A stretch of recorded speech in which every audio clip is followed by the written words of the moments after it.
Well, good morning, everybody. How are you doing today? Good. Awesome. That was an enthusiastic good. I like that. So,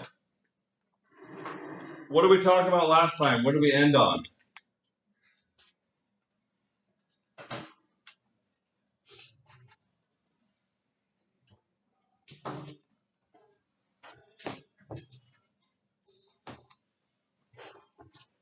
Oh, it's been like 2 days. What's going on? Talk about physical monetary expression. And we ended on our best case scenario for. Oh, sure. So during the Great Depression, right? LRIS moved to the left. SRS moved to the left. AD had moved to the left. It was really bad. And so we ended on what should have been done. And that leads us to our best case scenario for fiscal policy, which we will review right here. This is a good starting point.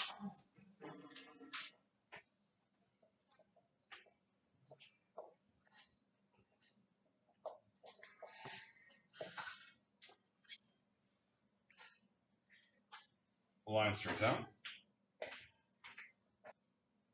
Downward sloping aggregate demand. Upward sloping.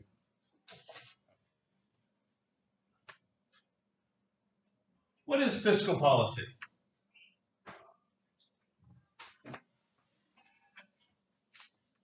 Yeah, go ahead, Abraham.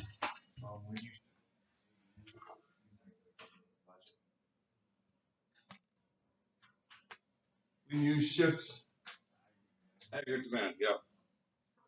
Yeah, exactly. Achilles, sorry, I don't know why I called you Abraham. Achilles, misread your thing.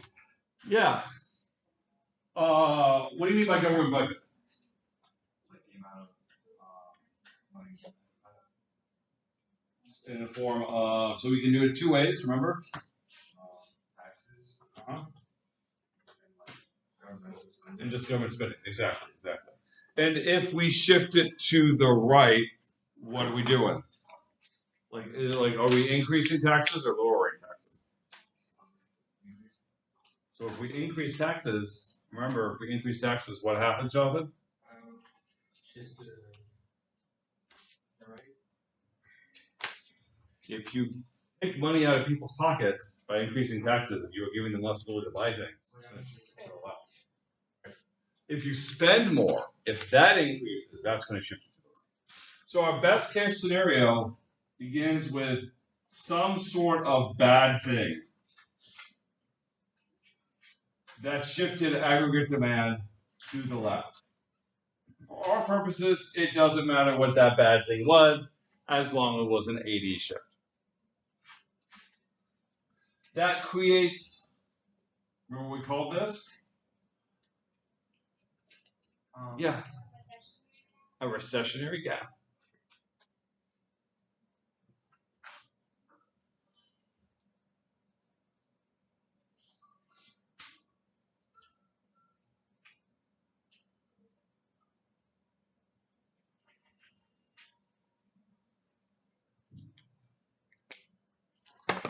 So the government says, oh, I'll handle this. And we have two effects, 2A and 2B. What is 2A? What would that be, Achilles?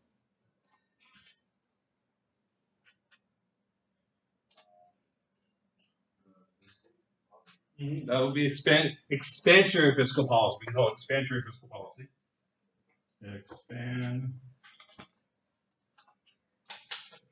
Expansionary fiscal policy.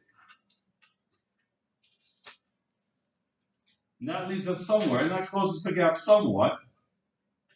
But we want to go all the way home, and that gives us 2B. And what does 2B represent?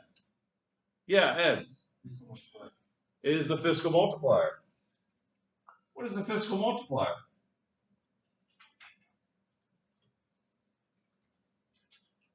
Anyone know what the fiscal multiplier is?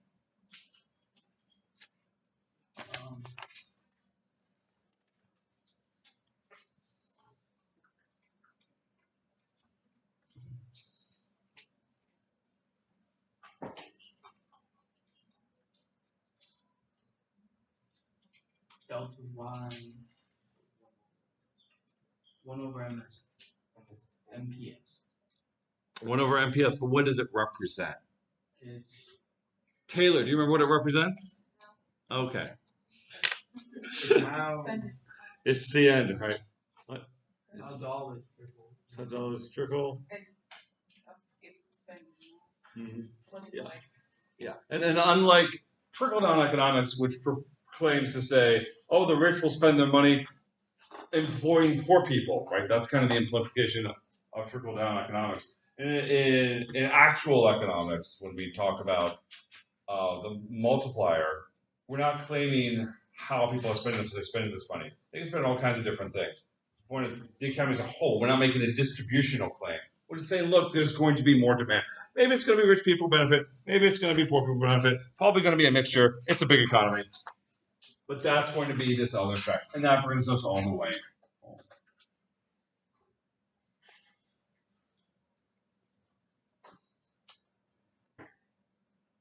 home. We have an opposite version of this. So there's a bad thing that can happen the other direction. I mean, we wouldn't necessarily think of it as bad. AD can also shift too far to the right. Oh, actually, before I do that, I want to emphasize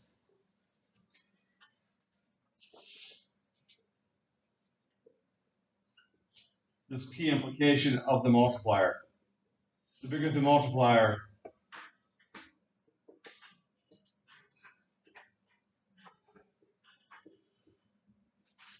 the bigger the shift in economic demand. Why is that relevant?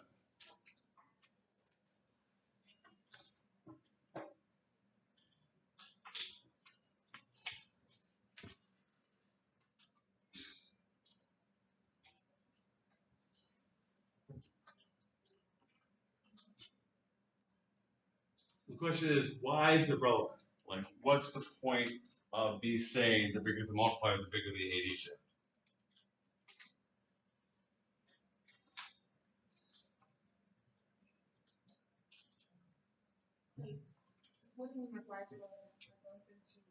Like, what's the implication? Like people, why? Yeah, like people will have conversations about how big the multiplier is. We know the bigger the multiplier, the bigger the shift. How many people have this conversation?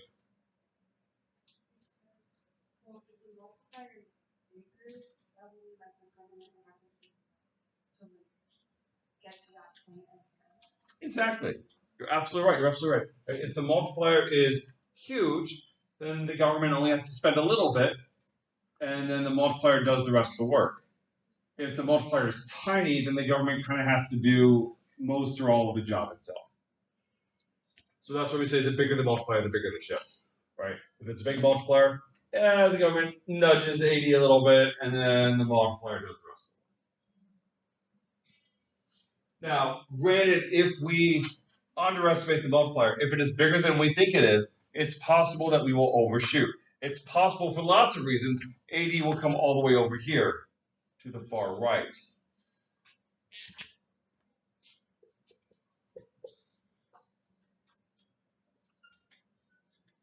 If 80 ever shifts,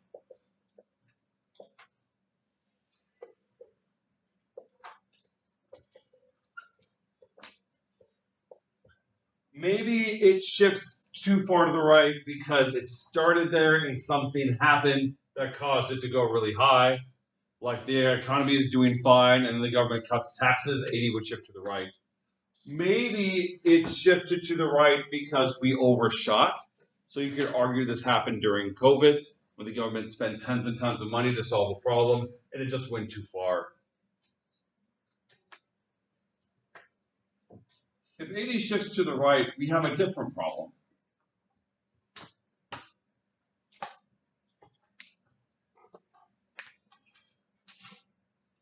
We have a different gap. Now this seems a little strange because rather than GDP being too low, which is obviously a problem, cost of recession, GDP is too high. That seems strange to claim that's a problem. What's problematic about this issue, about being over here? Not necessarily. Yeah. Costs are higher than wages. Yep. Or more generally speaking, the problem is not necessarily this part. The problem is this part. We call this. What was that? Oh, just inflation, right? Yeah. And so we call this an inflationary gap.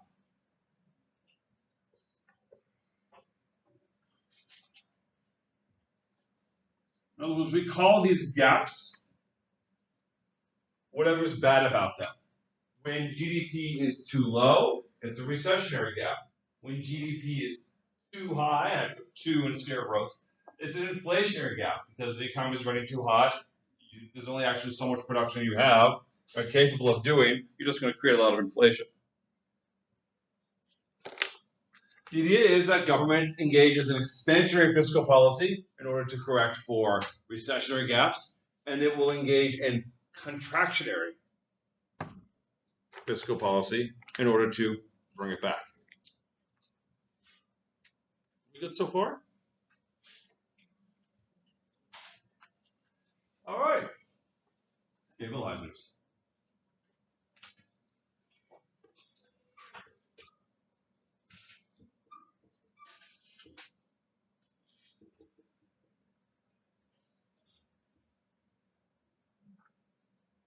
Because of the way parts of the government are structured, we have something called an automatic stabilizer. When I say stabilizer, what do you think of?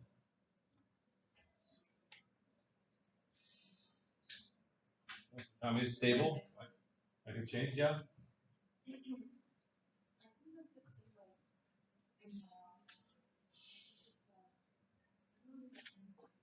No, there's something that keeps like the blood level With the blood pressure or the. no, like something about the blood. I don't know what it is. It's like kind of Like a neutralizer, like I don't know what it's called.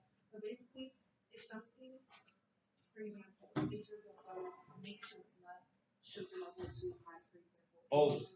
Oh, like the glucose. Yeah, it would just make sure that it's stable. Mm-hmm. If something comes in and tries to make it too high, it kind of brings it back to Yeah, exactly, right? Like a regulator sometimes, right? Biological regulator. Or also too, like your thermostat at home.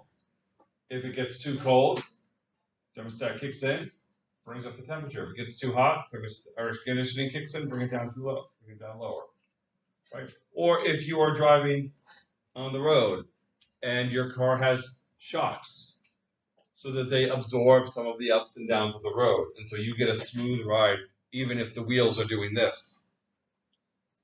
All of these are reflected. We have our own version of that in the economy, because there are parts of the economy where, when AD gets too low or AD gets too high, we will automatically start doing things that would cause AD to shift less far than it otherwise would.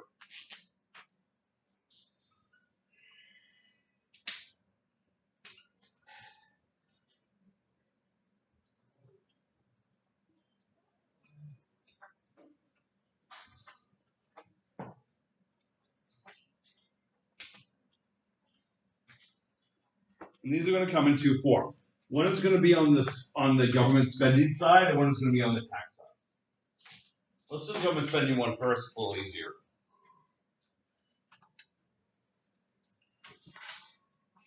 How do you get, if 80 shifts to the left, what does the government need to do for spending in order to shift it to the right? Increase spending or decrease spending? Increase spending. So, if there's a recession, what happens to unemployment? It goes up. Is there any sort of mechanism in place that when unemployment goes up, the government automatically spends more money? Yeah, what is it? Unemployment insurance, right? Employment benefits insurance, right? Same idea. So that means if we're in a recession, the government will automatically spend more money, and therefore AD would shift to the right. What about welfare? In order to get welfare, what must happen? Like what in order to qualify for welfare, what must be true? Not qualified. You have to be low income. If we have a recession, do we have more people who are qualified? And so, yes. And so the government automatically spends more money by law. In other words, some entitlement are automatic stabilizers. What was an entitlement again? Do you remember what definition it was?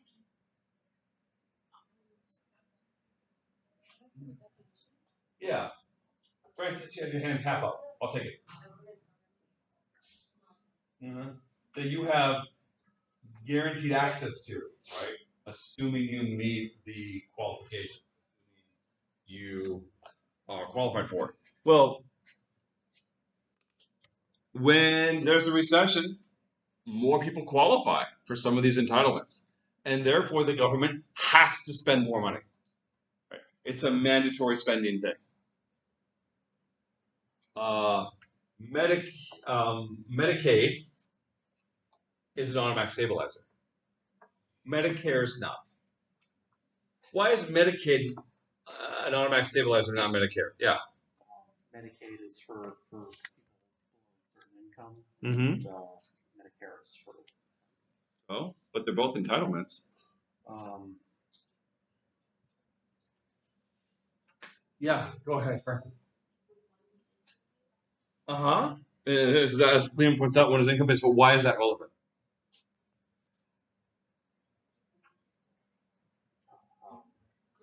Yeah, go and try. People on Medicare are not job seekers. They're not. Really? Yeah. Maybe because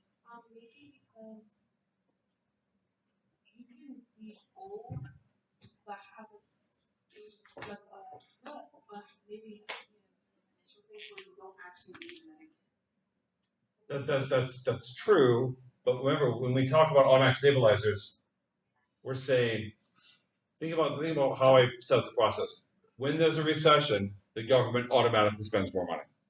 Oh, in a recession, people don't automatically spend. Exactly. Right? Exactly. Well said. Well put. Everyone hear that? When we have a recession, more people become poor, but when we have a recession, we don't automatically get more old people. Right? That doesn't suddenly kick up. So it's not an automatic stabilizer. The number of new old people is going to be pretty constant.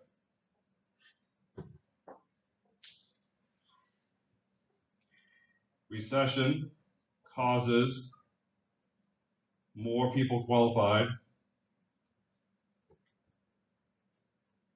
causes more spending. So we don't. That's why I say some entitlement, because not all entitlements are going to be an automatic stabilizer. Only some of them will be. Social Security is not an automatic stabilizer. Pell Grants are an automatic stabilizer. Food stamps or nutrition assistance, automatic stabilizer. When we say that, I forgot which type of programs. Oh, you did? Yeah, I programs. Yeah. Did I just not hear you? No, it was just a. Oh, okay. Yeah, great minds think alike, right? Yeah. All right, another one. This is on the tax side. Progressive taxes. When we say that in order for the government to shift aggregate demand, we say if they lower taxes. What do we mean? Specifically, what do we mean when we say lower taxes, shift aggregate demand?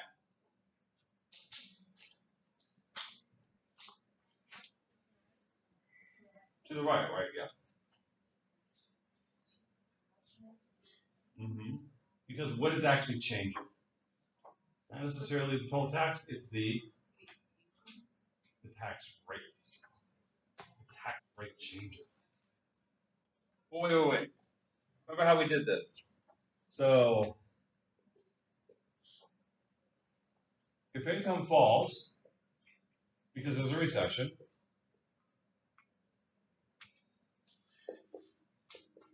what happens to your tax rate? goes down. In other words, by pre-existing law, when there's a recession, the effective tax rate for Americans falls. People get less income, but at the same time, they are able to keep a larger share of their income.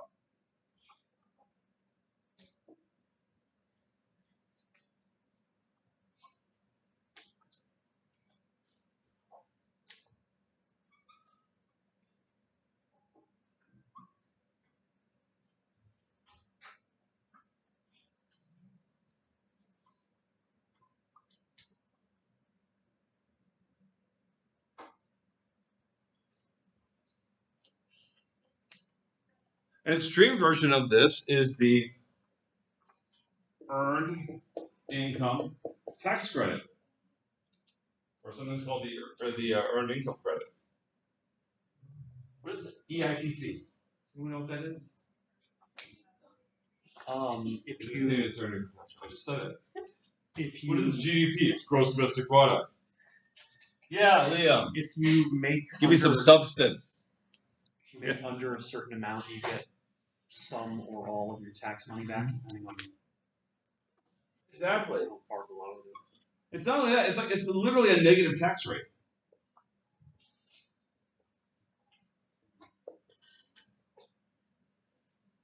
It's like, I'm making money. It's like, oh, okay, we'll give you more money. There's all these things with the EITC, like, that they're looking to relax.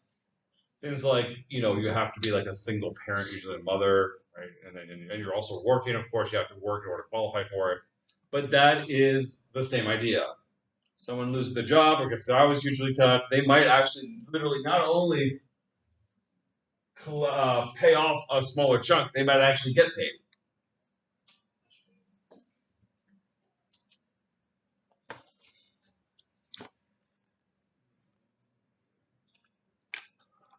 And keep in mind, you have to work, right, in order to do it. And it's marginal tax rate, so.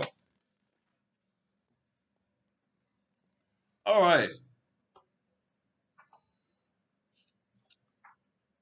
Any questions? Okay. So these are meant to be like, well, if there's a problem, 80 will shift, but it won't shift as far as it otherwise would. However, these effects are not so large that 80 doesn't shift at all. And so explicit action from Congress is necessary, especially if the recession is bad. And this is what leads us to the diagram that I showed you, yada, yada, yada. Here's the thing. This is a nice looking diagram. You might think every economist thinks this is awesome. They do not. Because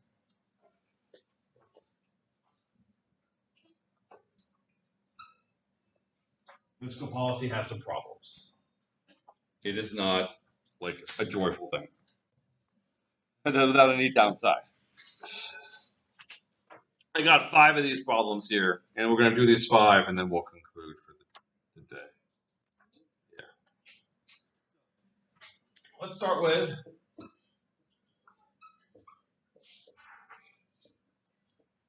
crowding out. And I'm going to call this demand side crowding out. This is normally not what you see in textbooks.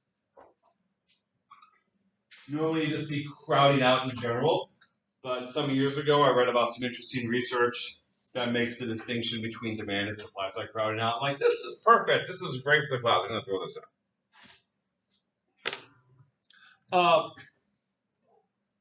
So if the government is going to engage in some sort of deficit spending, right, if it's shifting aggregate demand to the right, where does it get that money from? Loans, right? Well, where do they? It borrows money, but where does that money come from? Well, yeah, but those are what we call it when the government borrows money as bonds. But who funds the bonds? The people. The people, right? It can be the world. Did you say the world? The World Bank. The World Bank. Well, the World Bank might have government bonds. Lots of people have government bonds. Banks will have government bonds. institutional investors like Harvard, for example, has government bonds. Individual people that are saving for retirement have government bonds. Other countries have government bonds. People in foreign nations have government bonds. So lots of people will lend the government money. The thing is, lots of people are looking for a safe place to park their money. Now, let's imagine that you are in an elevator. It's a crowded elevator. You're going all the way up. We'll say 50 stories. It's going to be a long ride. And just before the door closes, this big fat man runs in and says, I want to get in the elevator too. And so now you're like laying up against the side and his body's squishing against you and you're having trouble breathing and you're like, oh my God, I can smell it. And what might you do? Knowing that you have a 50-story ride ahead of you. You're going to get out, right? You hear the elevator squeak. Yeah, you might get out. God, what if it gets shut down? So as the big fat man goes in, everyone else might say, you know what, we'll take the next one. In other words, these people are crowded out. And what we can see in the actual economy is that there's a danger investment might be crowded out. Because in this example, the big fat man is the government. It's saying, hey, guess what, everybody? I'm going to pay lots of money, and my rate of return is basically guaranteed. And lots of investors who are like, I was going to invest in this factory. I was going to expand the plant. I was going to do some R&D. But this seems like a better idea. And we're going to leave the elevator as the man. The man is the government. That's what we give him G too. So like these, so the idea is the elevator carries the same amount of human flesh, which is a really creepy way to put it, but I can't think of another way to put it. But rather than carrying a bunch of individual investors, people, private sector projects, it's carrying one giant government.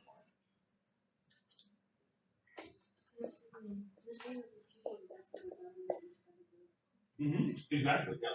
People invest in the government in the private sector. So, public sector borrowing.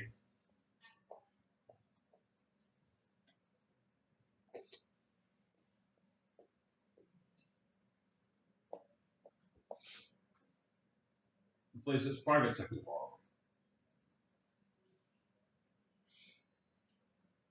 In other words, yes, G goes up, but I goes down. I and C, really.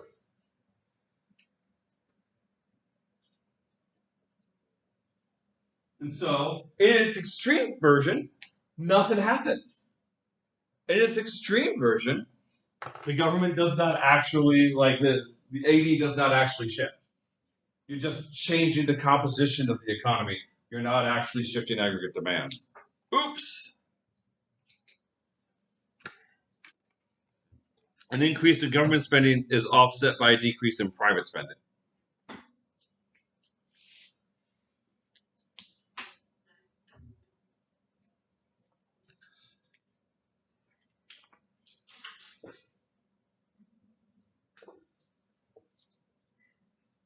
There was also upward pressure on interest rates. The government steps in.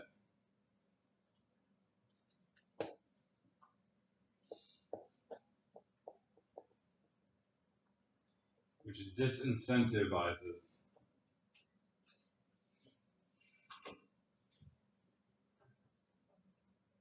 private borrowing. So if you wanted to see, like, what is the actual mechanism for this?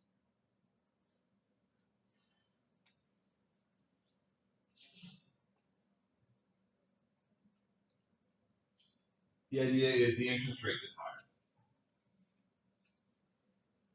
Because there's only so much money, all things being equal.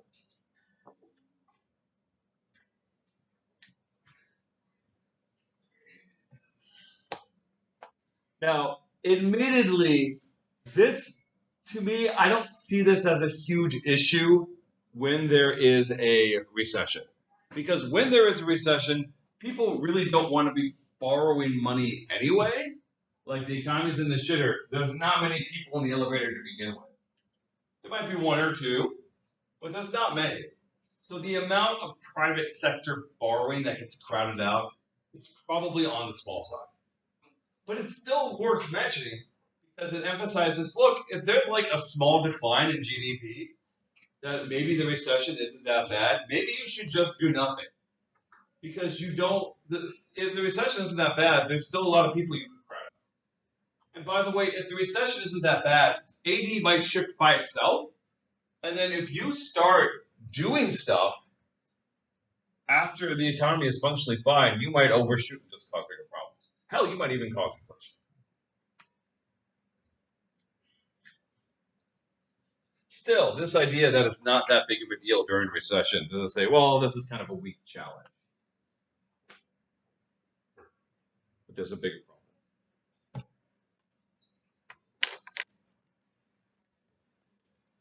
Hey, how's it going? Oh.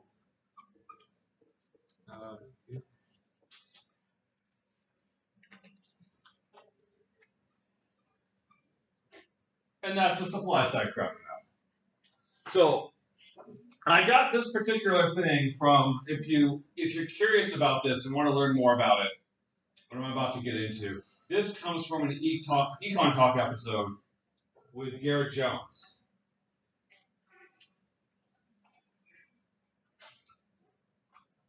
It's from some years ago. I can't remember the name of it. I think it's in my notes though. Yeah. So this is actually from like 2011. So this is a 2011 EconTalk episode. And what Garett Jones and I think his name was Daniel Rothschild, they had been able to get a bunch of data on the American Recovery and Reinvestment Act, which was a stimulus package passed during the Great Recession. This was done by Obama. And Obama would say, look, because Obama got elected during the Great Recession, right? Like he took office in 2009. And he's like, we are going to spend a ton of money and we're going to invest in these shovel-ready projects and we're going to get people working and get America back to work. And so in 2009, they passed this huge stimulus package. And what was cool about it is they made it really clear where all the money was going. And so Jones and Rothschild did an analysis and said, where is all this money actually going? And in 2011, thereabouts, they published their study in the Mercator Center, which I published here. And they identified there was a problem with where the money went. To illustrate this problem, I'm going to pick on you, Julia. Let's imagine you are in charge of the Department of Energy. It's 2009. The economy is in the shitter. But you know that the president just signed the American Recovery and Reinvestment Act into law. And in that act, it said, you know what we need to do? We need to invest in green energy. Of course, you at the Department of Energy don't actually build green energy. But you know something about it, right? And so in that stimulus package, it's going to say, look, the Department of Energy will have to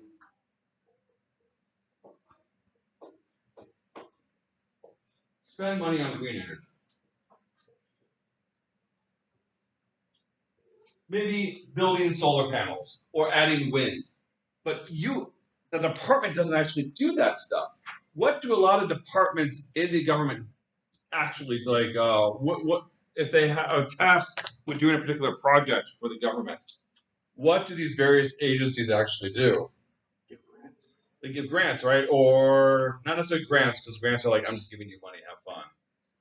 Contracts, right? Contractors.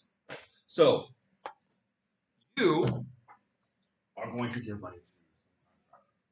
Now, let's make it simple, Julian. Let's imagine you have two options. Option one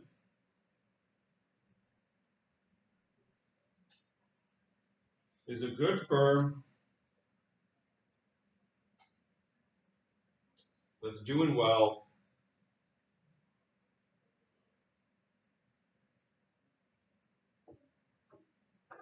And you have a history with them.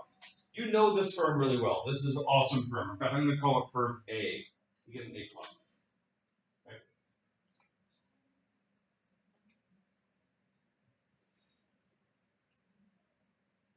Firm B is a fine firm, but it's a recession. It's struggling.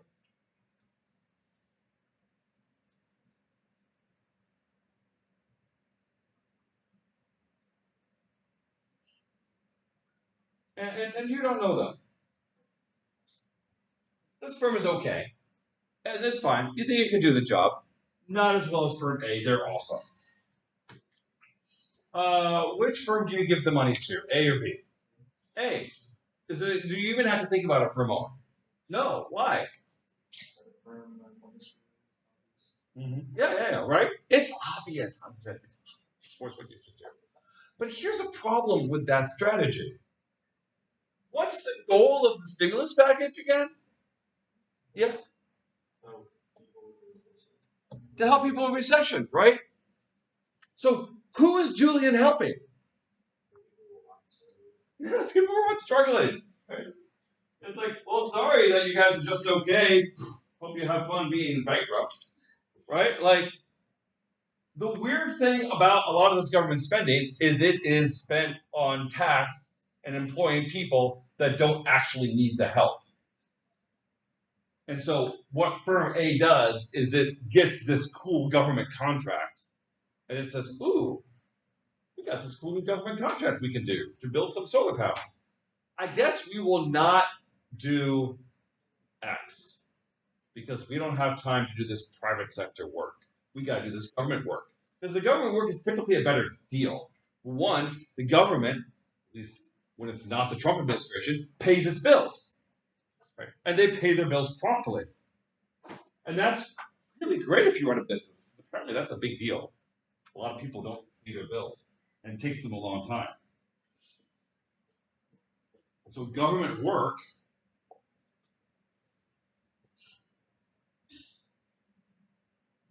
replaces private sector work.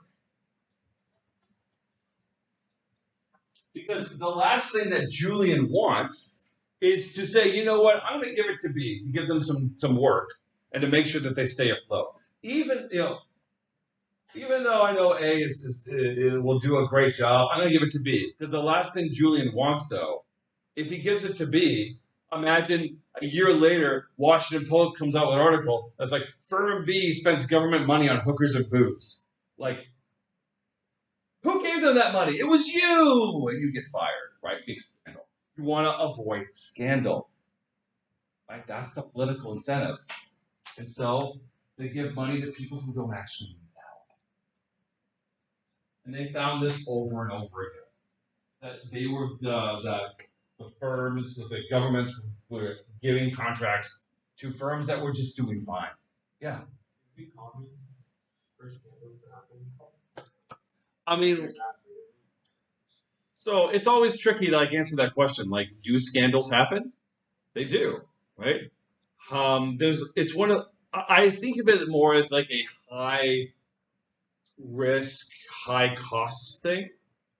Like, yeah, probably most scandals might not go anywhere, but when a scandal catches the attention, you're completely screwed. So it's kind of like it's not really worth the risk. It's like, driving 100 miles an hour down the road and weaving through traffic. Yeah, you might still be fine, right? Even if you get in an accident, you probably won't die.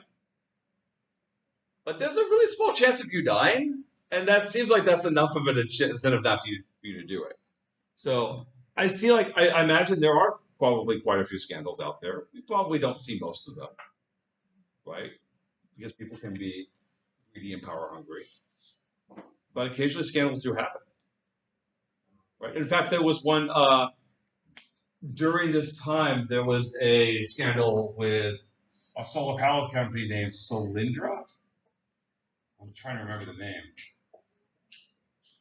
And what they were doing is that they were like selling solar panels at a loss. in order to stay competitive, right? We had to make these solar panels really cheap.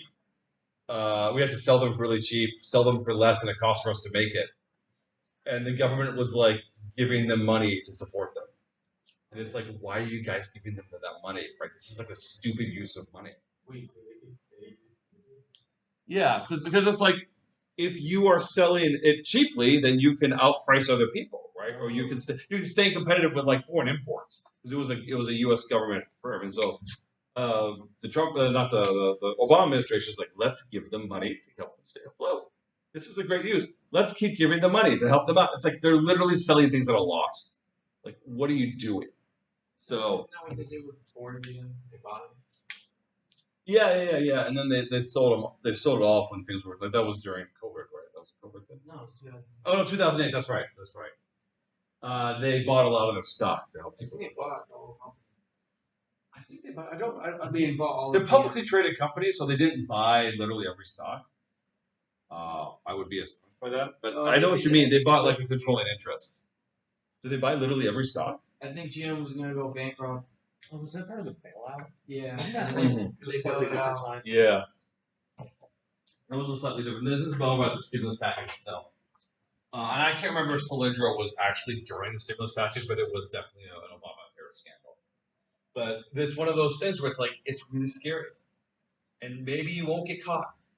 But why take the risk? It's no cost. Julie's not trying to grow the economy. Julie's trying to watch out for himself. This is how people are. Iron law of institution. So, now you might say, well, yeah, but maybe firm A will hire a bunch of people. We're assuming that they're going to drop some private sector work. Maybe they'll hire people instead. And Garett Jones and Daniel Rothschild didn't even find that these firms would hire people. But if you're a major firm and you're really good and you're doing well, because again, even just because it's a recession doesn't mean you don't have any business, and you're going to hire people, who are you going to hire? Yeah. Your competition. Yeah. You might hire your competition. Right? You might pull people out of retirement. A lot of people were not even from the unemployment line. So you tend to hire workers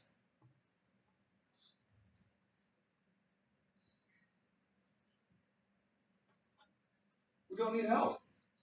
Because you're a good firm. You want to maintain high standards because you don't want to lose those standards and then get shut out of the sweet government money.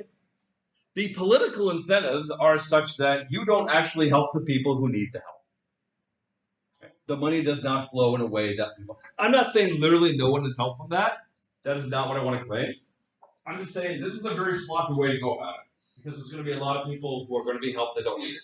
And when we think about the things that the public demands, oh, the government's going to spend a lot of money. Well, as long as we're spending money, let's spend money on green energy, or let's spend money on biomedical research, or let's spend money building, complicated facilities. Like all this stuff to varying degrees is high skilled labor. I'm sorry, but medical researchers don't need help. That's not like a thing. It's like retail workers don't need help. Retail workers are the ones that need help. Even think about building a road.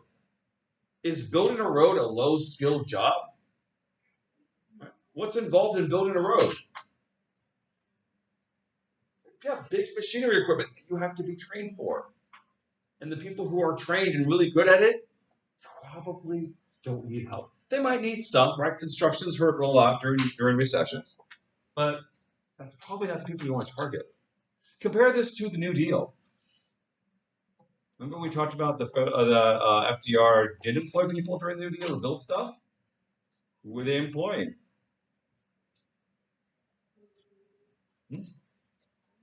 Unemployed people. And if you're going to build a school in the 1930s, are you using heavy construction equipment? No. What are you using? Yeah, it's physical. It's like you're using shovels. Any guy can use a shovel. So it was much more successful in that way because you can just hire people who actually needed the work and you can still do the job and you don't have to worry about this quality issue. But now the economy's gotten more sophisticated and more specialized, and a lot of the things people want done are going to require the labor of people who don't need help. And that's a big problem. So I have a little bit of data here. Normally, under normal circumstances, when the economy is not doing really badly, if you're hiring somebody, if you're hiring a worker, about half of them will be unemployed, and about half of them will have come from another firm. You would expect in a recession that number would be larger. But Rothschild and Jones found that it was actually lower. 42% of workers hired because of the stimulus came from the unemployment drive. Not more than 50%, less than 50%. Notably less than 50%. So that's pretty bad. Okay, that doesn't work.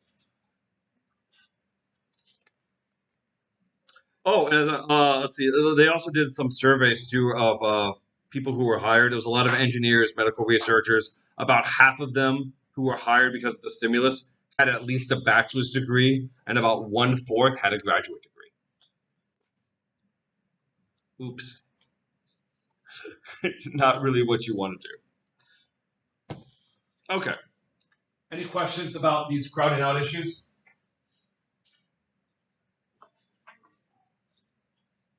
Oh, let's go Liam and then David. Yeah.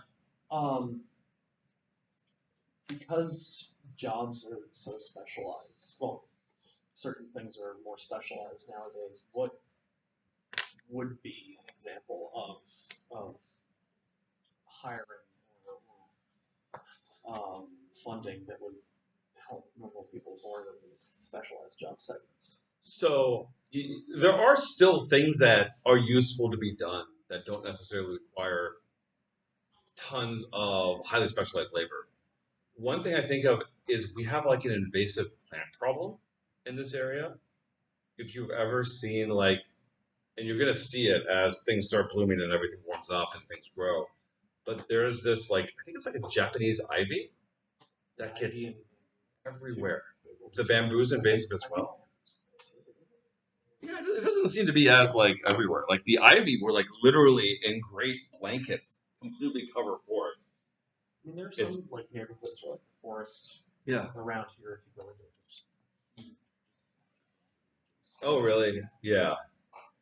Yeah. So these kind of invasive species, ripping them out because I don't know how hard it is to remove bamboo, but getting rid of the Japanese ivy is like a pain in the butt because you can't just yank it out because the root is still there. So you have to dig it up and pull it out, and that's a valuable thing to drastically reduce the invasive species, but it requires a lot of physical labor. It's not particularly specialized. You can train people to get rid of it in 10 minutes, and then you send them out there and do it.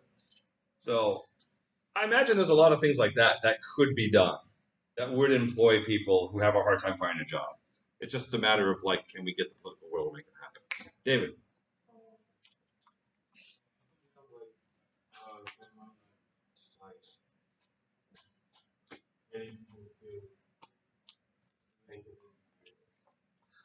So for one, it takes a long time to get people skilled up for these jobs, right? Especially firm A is going to hire people who not only have great skills but also have a lot of experience, right? They're the best firms in their industry. That's why they got the contracts in the first place. So you can do some skilling, and we do see that sometimes with we want to improve, the grid, the electrical grid. Maybe we could train some people to install these various parts of the grid, but there's only so much of that kind of work. And even then, it can get complicated. It can take years to get the training and get the experience in some cases.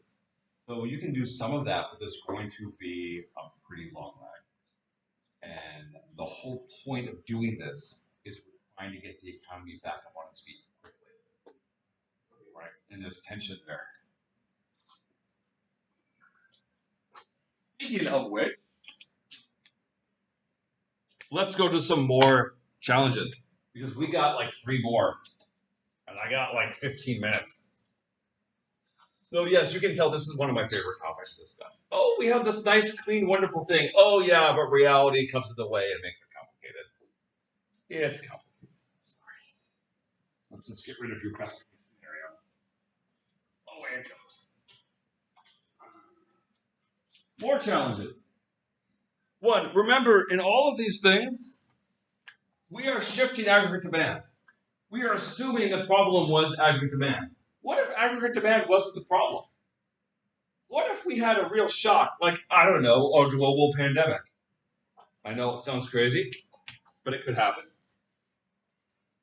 Shifting aggregate demand doesn't do a damn thing.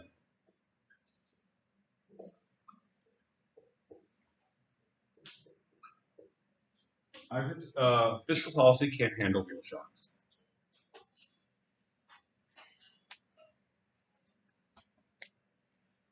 The only way to fix a real shock is another real shock.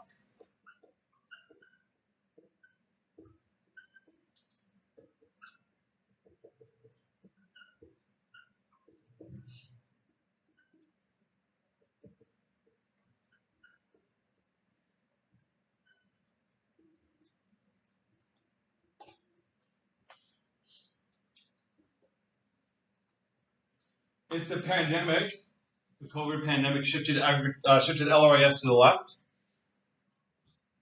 how did we get back home? Yeah, Jonathan. The vaccines. A real shock going the other direction. Now, granted, the government did fund that vaccine, but that funding was tiny compared to the massive stimulus packages. The stimulus package didn't really do much. In fact, I remember too, during COVID, and we'll cover this a little bit when we cover monetary policy, but the Federal Reserve was like lowering interest rates. And we're like, okay, that's not really helpful, but yeah, we'll refinance our mortgage. Any questions about this one? Okay. We also have this problem. Speaking of lag, government's just slow. It is just slow. It takes time to do all this stuff. Yes, automatic stabilizers happen automatically, but as mentioned, most of the time, if the recession is bad, you're going to need explicit action from Congress. Fiscal policy takes a long time, and it has 4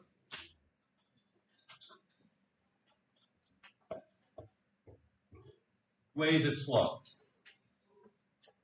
Number 1.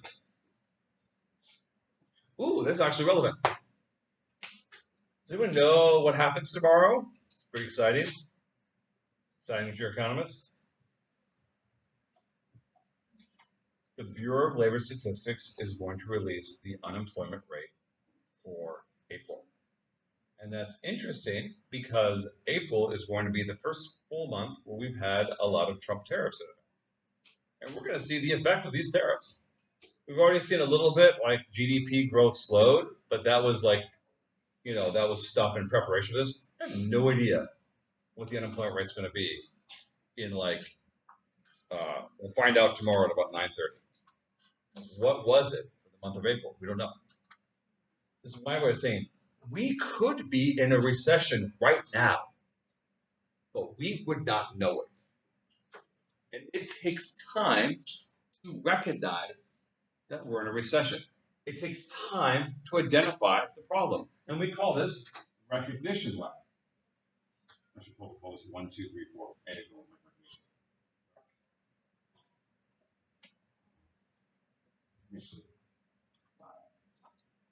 It's time to identify the problem.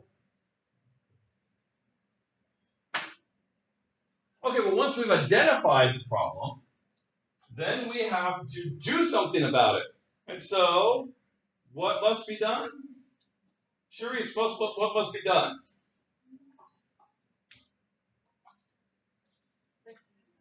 Yeah. Like when we say the government has to do something, what does the government have to do? Who are the people who have to do stuff? The policymakers, the lawmakers, in other words, the what? The legislative branch, right? Congress leaps to action. And everyone knows that Congress is actually.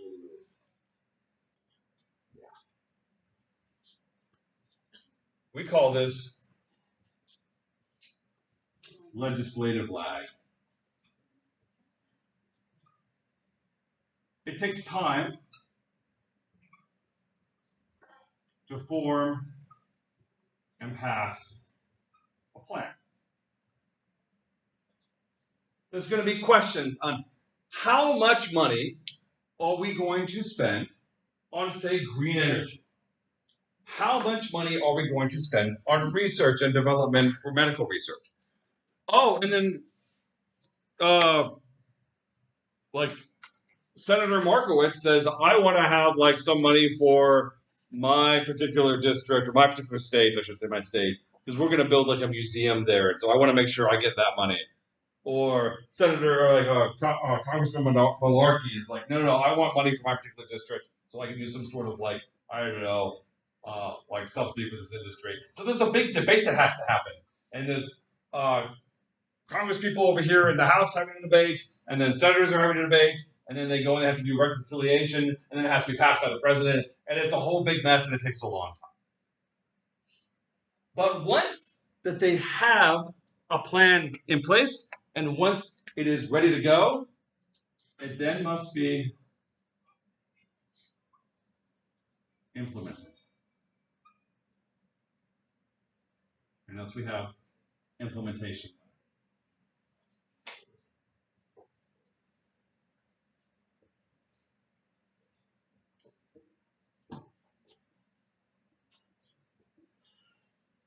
It takes time for the plan to be put into action.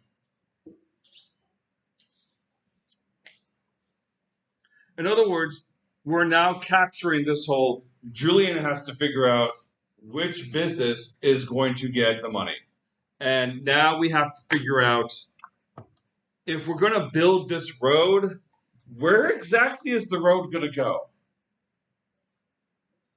Obama famously said, we're only going to invest in shovel-ready projects. And you can imagine it's this guy who has a shovel who's like, I'm going to start working the moment the money comes through. But it turns out there's always details to figure out. There's only so much that can be decided beforehand, because they have all these ideas. They have all these ideas of what to spend money on. They just never have the money, and it's sitting in a shelf somewhere.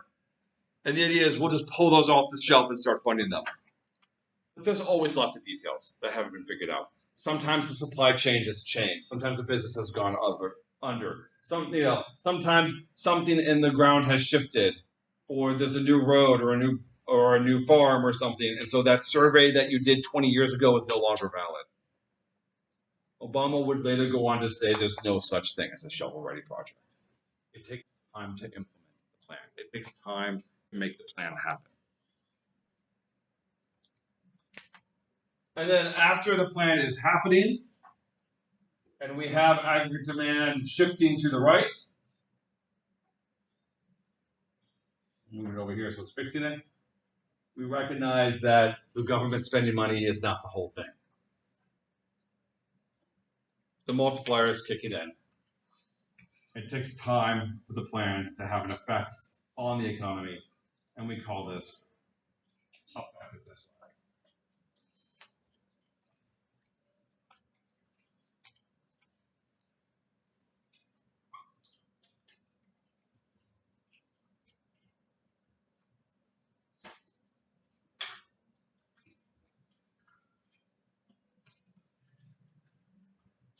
Now, this all can take months. Effectiveness can play out over the course of maybe a couple of years. So it does take a while the entire time people are suffering. When the economy is really, really bad, it can still make sense to do this. The problem I get concerned about is when the economy is doing just kind of bad, and then the government is like, oh, let's start doing stuff. And then AD shifts back by itself, and the government's like, well, we've already passed the plan by law. We got to keep spending this money. And so then they overshoot. This is how you get overshooting. It goes all the way out here. And then we enter inflation land. We're in an inflationary gap. The ball is already rolling down the hill. COVID seemed like that too, right? A lot of government spending in COVID. It seemed really bad. It was really deep. It also recovered really fast. And so we had Biden spending a bunch of money in his first year in office. And then that money went out to an economy that was actually fundamentally doing pretty darn good, right? The vaccine was just being released, things were getting back to normal slowly, but they were getting back to normal. And then you swashed around hundreds of billions more dollars. We were getting inflation regardless, but this made inflation worse. Any questions? Would it be better to undershoot? I think probably better is, I would think it's probably better to undershoot just because things will go back by itself, but there's honest debates either side. Like, what's worse, a little bit of unemployment or a little bit of inflation? Hard to tell. Because unemployment hurts a few people a lot, inflation hurts a lot of people a little. And it's not really clear which is worse there.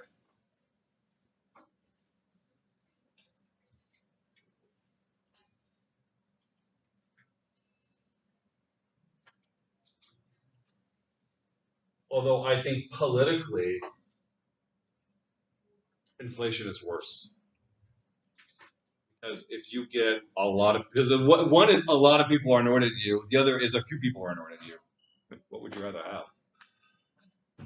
Finally, our last problem.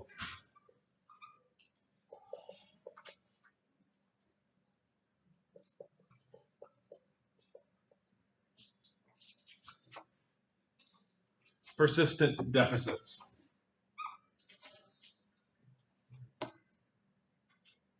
Okay, when there's a recession, there's a political incentive to cut taxes and raise spending, right? Because people like cutting taxes and increasing spending. The problem is, how do you pay off these deficits?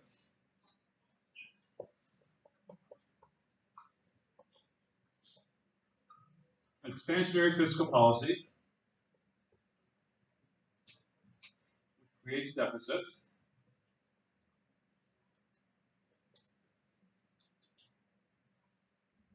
I should probably call persistent debt. Debt deficits.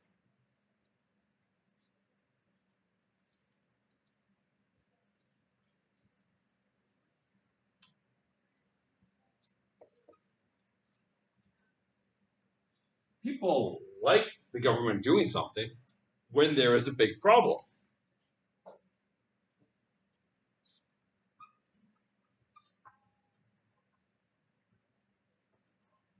But people don't like the government doing something when there's an inflationary problem. They like it when the government comes in and solves the recessionary problem, because recessions are solved by the government spending money and cutting taxes, and people like those things.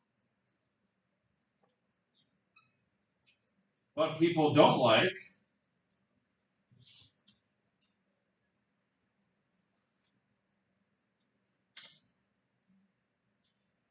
what's needed to pay off the debt.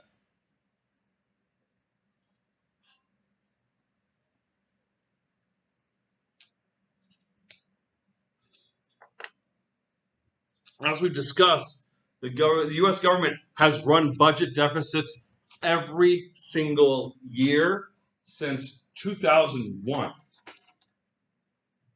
That was the last time, or maybe it was 2000, I can't remember the exact year. It's been over 20 years, and that, by the way, was an unusual year, as we saw. Before the late 90s, they were also running deficits for decades. Deficits are now the norm among wealthy countries, among level 4 countries. And this can't last forever. So there is a book called Democracy and Deficit.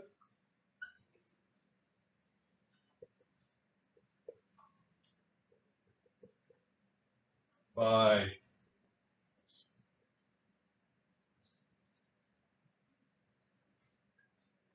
James Buchanan and Richard Wagner. James Buchanan is the Nobel laureate who founded the idea of public choice. He founded that. he worked with another public choice economist named Richard Wagner, and they wrote this book that's basically outlines why there are always deficits in democracy. Its subtitle was on the political legacy of Lord Keynes. Because as mentioned, John Maynard Keynes said, hey, it's okay to run a deficit. It's not the worst thing in the world to run a debt. It's not the worst thing to have debt during peacetime. Go ahead.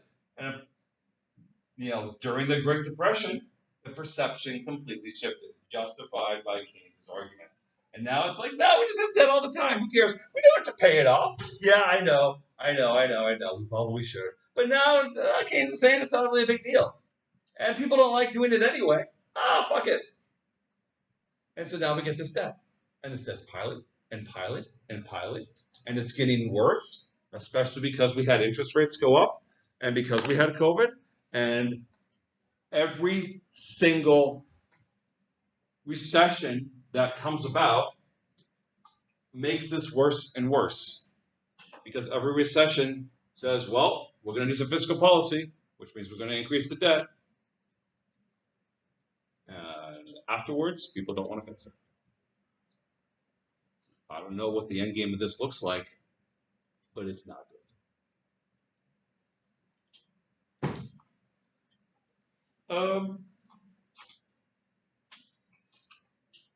And of course, we get the, and that, by the way, leads us back to the first point.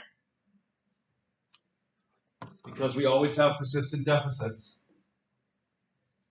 we're going to get crowded on the demand side. Because the government's always running debt.